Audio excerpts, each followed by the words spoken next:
Ahora, el resto depende del óleo sagrado de Samuel que hayamos recibido como artistas al nacer. Conducir no es, como muchos creen, mandar. Conducir es distinto a mandar. Mandar es obligar.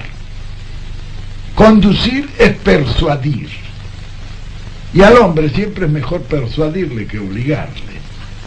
En la conducción política esta es una regla que no se puede romper en ningún caso. De la economía de fuerzas, la sorpresa, la continuidad del esfuerzo, en fin, un sinnúmero de principios que se realizan todos sobre un núcleo central, que es el principio de la economía de fuerza, que dice que no se debe ser fuerte en todas partes para vencer políticamente. Es suficiente ser más fuerte en el momento y en el lugar donde se produce la decisión. Todos los demás principios obedecen a ese, diremos, principio nuclear. Sirven a ese principio los demás. Porque en esto parece que, como en la organización de todas las cosas, es nuclear. Es nuclear la organización del microcosmos. Y es también nuclear la organización del macrocosmos. Bueno, en esto hay una similitud. La técnica de la conducción, bueno, la técnica tiene unas variantes tremendas que se adquieren mediante el estudio, pero también mediante la práctica. Un ejemplo suele aclararlo todo, como decía Napoleón. Por ejemplo, yo en la conducción, la técnica que he empleado ha sido simple. Jamás en la conducción política hay que obligar a nadie. Hay que persuadir a todo el que se puede, para que hagan las cosas sin forzar los acontecimientos. Es decir, cuando yo quería que se hiciera una cosa, ya me ocupaba yo de que un tercero lo tomara y me vinieran a consultar a mí. Se puede hacer esto muy bien. Yo era la idea inicialmente mía. Pero claro, en esto satisfacía muchas ambiciones, muchos deseos. Siempre he pensado en este tipo de técnica de la conducción.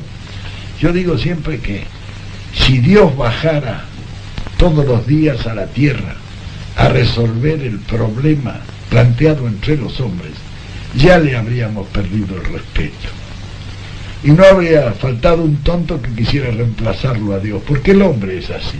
Entonces, hay que copiar en esto a la naturaleza, que es en la naturaleza donde está inspirada esa técnica.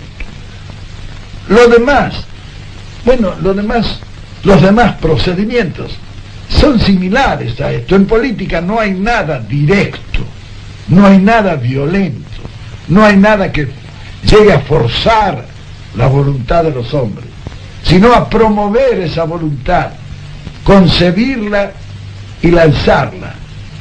El conductor político es un hombre que hace por reflejo lo que el pueblo quiere. Él recibe la inspiración del pueblo, él la ejecuta, y entonces puede tener la absoluta seguridad que lo va a realizar mejor, porque los pueblos difícilmente se equivocan. Para conducir un pueblo, la primera condición es que uno haya salido del pueblo, que sienta y piense como el pueblo. Quien se dedica a la conducción debe ser profundamente humanista. El conductor siempre trabaja para los demás, jamás para él. Hay que vivir junto a la masa, sentir sus reacciones, y entonces recién se podrá unir lo teórico a lo real, lo ideal a lo empírico. Y en la conducción política tiene un sinnúmero de características originales que llevan a comprenderla. La política no se aprende, la política se comprende. Y solamente comprendiéndola es como es posible realizarla racionalmente. Decía el mariscal de Sajonia que él tenía una mula que lo había acompañado en más de 10 campañas. Pero decía también, la pobre mula no sabe todavía nada de estrategia.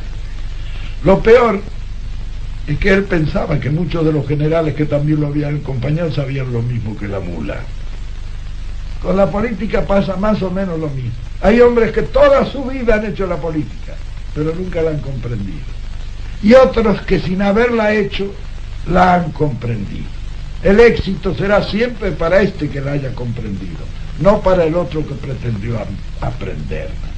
Porque la política es una sucesión de hechos concretos, en cada uno de los cuales las circunstancias varían diametralmente. Hay cosas que son semejantes, ¿sí?, que pueden dar inspiración, pero igual no hay nada. De manera que la experiencia está en comprender la política para ser más sabio en todas las ocasiones y no pretender aprenderla, porque sabemos que la sucesión de hechos concretos y diferentes no dan enseñanza para ninguna ejecución en el futuro. Es decir, la juventud debe saber que para poder conducir han de prepararse en esto. En esto, la conducción por amateurs no suele ser proficua en éxitos. Es necesario dominar este arte. El que quiera ser dirigente y no domine el arte de la conducción, y bueno, no va a llegar nunca lejos. Por eso es difícil encontrar hombres que sean capaces en la conducción, porque esto no se aprende de otra manera que sometiéndose a una disciplina científica que dé los grandes conocimientos necesarios para abarcar el panorama. Abarcarlo al panorama, es decir, es ver el panorama con una sensibilidad que es indispensable y una imaginación sin la cual no vale nada. Ver las cosas. Entonces, con sensibilidad e imaginación, ver, base para apreciar.